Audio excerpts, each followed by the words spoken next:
On s'est fait détruire. On s'est fait cabosser. On s'est fait boire. Boire. Même pas au goulot, hein, à la paille. Mais non, qu'est-ce que je raconte? C'est nous, on aura besoin d'une paille tellement on s'est fait cabosser la mâchoire. On aurait dû sortir du terrain comme le Sénégal, mais pas revenir. Au moins, on aurait perdu sur le tapis vert. Ça aurait été mieux. 6-1. Notre plus lourde défaite de notre histoire en Coupe européenne. On va commencer par qui? Sébastien Pocoloni. J'ai rien contre toi, mais c'est bon. La porte, elle est là. Faire un 4-2-3-1 aussi offensif au Santiago Bernabéu, sachant que notre équipe est malade, c'est du suicide. Tu nous as envoyés au suicide collectif. En plus de ça, dans un schéma aussi offensif, le pressing, il doit être impeccable. Là, il n'y avait pas de pressing. On les regardait dès qu'ils étaient dans la surface. On les a regardés. C'est une honte. La prestation est honteuse. Même pas un semblant de révolte. Et toi, Kylian? Toi, tu m'as fait ça doubler. T'étais remuant partout sur le côté, à droite, à gauche. Tu voulais nous éteindre. Alors qu'on est ton ancien club, tu sais qu'on est malade. Tu veux nous éteindre, nous allumer. C'est ça que tu me fais. Alors toi, je ne veux plus te voir porter le maillot de l'AS Monaco. Tu as été à l'origine de 3 buts encaissés sur 6. 3 buts encaissés sur 6. Ce mec-là, depuis le Paris Saint-Germain, il a toujours les mêmes caractéristiques. Les seules caractéristiques qu'il a, c'est de tuer ses équipes face au grand club. C'est de tuer ses équipes. Au moment où il marque contre son camp, encore c'est même pas le plus grave. Contre-attaque, il est là, au lieu de faire une bonne passe, il fait la passe dans l'axe. Au lieu de dégager le ballon, il redonne le ballon à Bellingham pour qu'il plante le dernier clou sur notre cercueil. Et Vinicius qui va voir Arbeloa. Frérot, moi je te dis là, tout le respect, t'as affronté une équipe de Détroit. Là, c'est une équipe de Détroit. On a des bons joueurs de qualité, mais là, il n'y a plus rien dans cette équipe. Il reste que des corps. On n'a plus d'âme. Donc, bravo pour ton trophée d'homme du match. 3 passes D, 1 but. Mais crois-moi, contre une autre adversité, ça ne serait pas passé comme ça. De toute façon, c'était prévisible. Mais pour moi, on allait avoir un petit sursaut d'orgueil. Même pas. Même pas. Victoire méritée du Real Madrid qui écrase l'AS Monaco sur un score final de 6-1. Et ça aurait pu être 10 buts, 20-1, que actuellement, ça ne choquerait même pas. Mais qu'est-ce qu'ils avaient en tête, l'AS Monaco en venant? J'ai l'impression qu'ils sont arrivés en se disant, OK, on va arriver pour encaisser le moins de buts possible. Donc, ils arrivaient déjà perdants.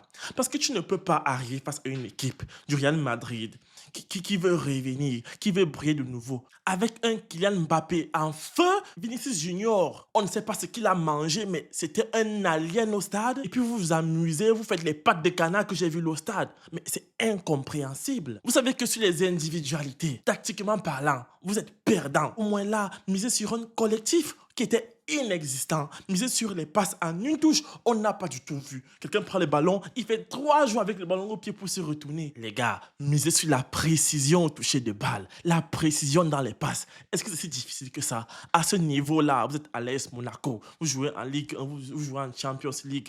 Vous ne pouvez pas vous permettre des erreurs de passes systématiques. C'est-à-dire qu'à 98%, les gars ont raté leur passe. Toutes les dernières passes étaient ratées, les passes en profondeur, ratées les relances, ratées, mais qu'est-ce que vous êtes venu foutre au stade alors? Je veux dire, retournez en Détroit. Là, on n'attendra pas ce niveau d'exigence de votre part. Et puis, est-ce qu'on en parle d'Ansu Fati? Parce qu'aujourd'hui, quand on regarde l'AS Monaco, il n'y a personne qui se détache du lot, personne pour porter l'équipe vers le haut. Et celui-là, le connard de Ansu Fati, où est-ce qu'il était? Je me demande même comment il a fait pour résister encore 1 an de plus au Barça. Pour moi, on devait chasser Ansu Fati depuis le début. Je ne sais pas comment il a fait pour rester au Barça durant tout ce temps. Ce mec, il est le plus nul. Il est nul. Le plus grand nulard que le football n'a jamais connu, c'est lui, Ansu Fati. Pas une seule frappe cadrée. C'est-à-dire, tu sors du Barça, tu arrives à l'AS Monaco, face au Real Madrid, je n'ai même pas un petit sursaut d'orgueil pour te dire non, ok, je prends le match en main, j'essaie de tenter des trucs. Au pire, si j'arrive pas à tirer, j'obtiens un coup franc, j'obtiens une faute. Mais les gars étaient inexistants. Les gars sont venus faire figuration. Alors qu'en face au Real Madrid, c'était pas la défense la plus solide du monde entier.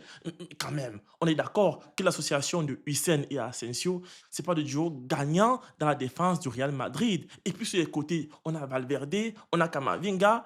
Ce n'est pas leur poste respectif, eux, ce sont des milieux de terrain. C'est vrai qu'ils ont l'habitude de jouer à ces postes-là, mais ils pouvaient être pris si l'équipe en face était bien organisée. Mais non, Camavinga, on dirait qu'il a chuté le match.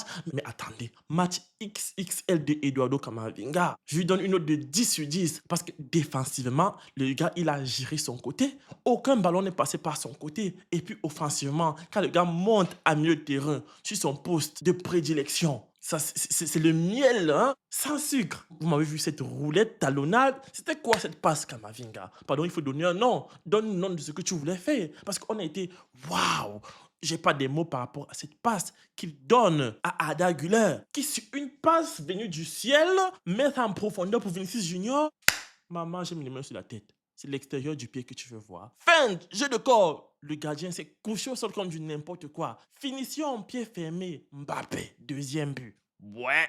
Le Real Madrid a été tranchant sur toutes ses phases de transition, défense, attaque. Et puis Mbappé. Est-ce que vous voulez qu'on parle vraiment de Mbappé sur ce match? Efficacité 150%. 2 tirs cadrés, 2 tirs marqués. Mais qu'est-ce que vous voulez? Le mec était en foutu techniquement. On sentait que ses pieds foumillaient. On sentait comme si on avait mis l'électricité dans ses pieds. C'est-à-dire, le gars ne pouvait pas rester sur place. Il avait envie de courir. Il avait envie d'en découdre. Il avait envie de tuer. Il voulait marquer. C'est-à-dire, Mbappé, même si on ajoutait encore 1 heure, c'est-à-dire, après la fin du match, j'ai l'impression qu'il allait continuer avec la même intensité. Mbappé a été un monstre aujourd'hui, les gars. Et on se rend compte que Mbappé est fort quand on a fini de regarder une Coupe d'Afrique des Nations, les amis. C'est là où le proverbe « on ne peut pas apprécier le miel qu'on n'a pas connu le vinaigre » prend tout son sens.